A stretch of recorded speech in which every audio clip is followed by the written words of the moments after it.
Yeah. You ready? Ready? Yep. For he grew up before him like a tender shoot, and like a root out of the parched ground. He has no stately form or majesty that we should look upon him, nor appearance that we should be attracted to him.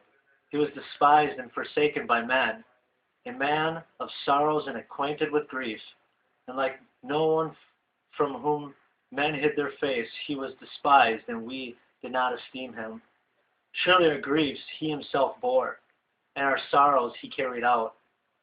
Yet we ourselves esteemed him stricken, smitten of God, and afflicted. But he was pierced through for our transgressions. That's right. He was crushed for our iniquities. The chastening for our well-being fell upon him. And by his scourging we are healed. All of us like sheep have gone astray. Each of us has turned to his own way. But the Lord has caused the iniquity of us all to fall on him. He was oppressed and he was afflicted, yet he did not open his mouth.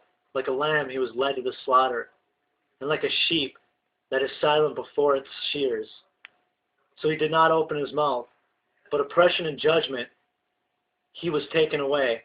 And as for his generation, who considered that he was cut off out of the land of the living for the transgression of my people, to whom the stroke was due.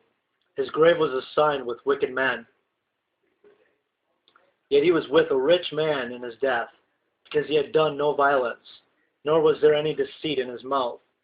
But the Lord was pleased to crush him, putting him to grief.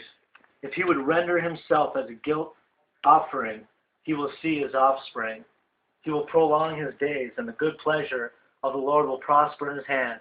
As a result of the anguish of his soul, he will see it and be satisfied.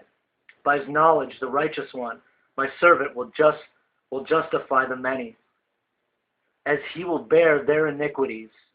Therefore I will allot him a portion with the great, and he will divide the booty with the strong, because he poured out himself to death, and was numbered with the transgression. Yet he himself bore the sins of many, and interceded for the transgressions. Man, you need Jesus, sucker.